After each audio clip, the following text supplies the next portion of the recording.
LG 트윈스 마무리 투수인 유영찬, G19. 이 사실상 올 시즌을 마감했다. 팔꿈치 상태가 기대했던 것보다 좋지 않기 때문이다. 현재로서는 수술 여부 결정만 남은 상태인 것으로 볼 수 있다. 26일 오후 스타뉴스 취재 결과, 사실상 유영찬이 올 시즌 공을 더 던지는 모습은 더 이상 보기 어려울 전망이다.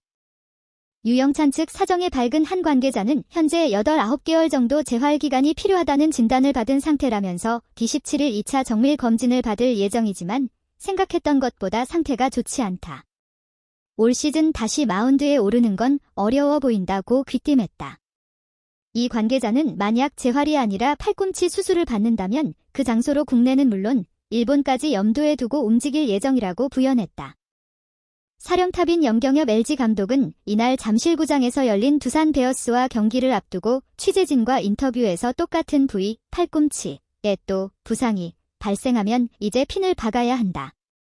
그래서 정밀 검사를 받는 것이라면서 2년 전에는 뼈를 깎아내는 수술만 받았다.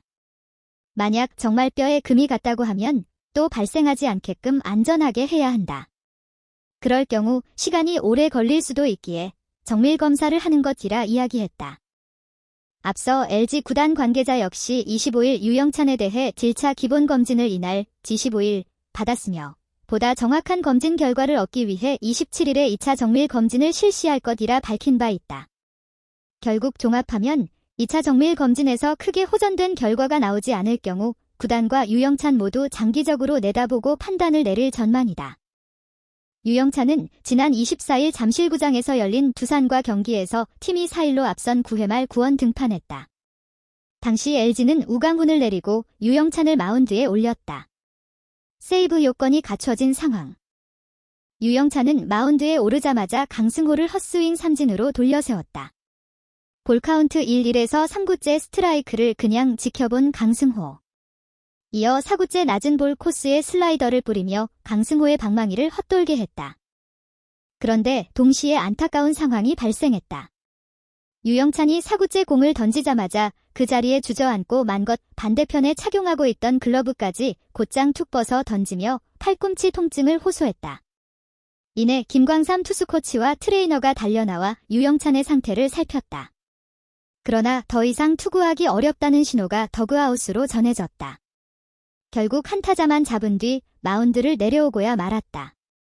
유영찬은 올 시즌 13경기에 등판해 승리 없이 1패 11세이브 평균 자책점 0.75를 기록 중이었다.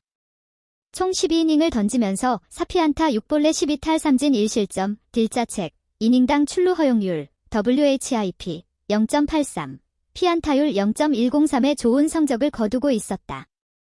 세이브 부문 단독 선두. 특히 유영찬은 지난 3월 열린 월드베이스볼 클래식 WBC 대회에 출전해 투혼을 발휘하는 등 귀중한 경험을 쌓았다. 유영찬은 지난 2024년 12월 오른쪽 팔꿈치 주두골 스트레스성 미세 골절로 인해 수술을 받았다. 힘겨운 재활의 시간을 보낸 뒤 지난해 6월 1군 무대로 복귀했다. 그리고 올 시즌에는 수술받은 뒤 처음으로 풀 시즌을 소화하고자 했다. 다만 불운하게도 부상 악재를 맞이하고 말았다. 염 감독은 올해 세이브왕을 할 수 있는 기회가 왔는데 그러면 커리어가 더 올라갈 수 있는 건데 라며 안타까운 마음을 감추지 못했다. 염 감독은 대체 마무리 투수에 관해 당분간 계속 돌아가며 나설 것이라면서 마무리 투수 공백이 길어지면 안 된다. 한 달 이상 그렇게 갈 수는 없기에 다음 주 4월 28일 5월 3일 정도까지 상황을 본 뒤 마무리 투수를 정할 것이다. 마무리 투수는 만약 무너질 경우 그 다음 및 다다음 경기까지 영향을 미친다. 컨디션과 기운 등을 지켜본 뒤 잘 선택할 것이라 전했다.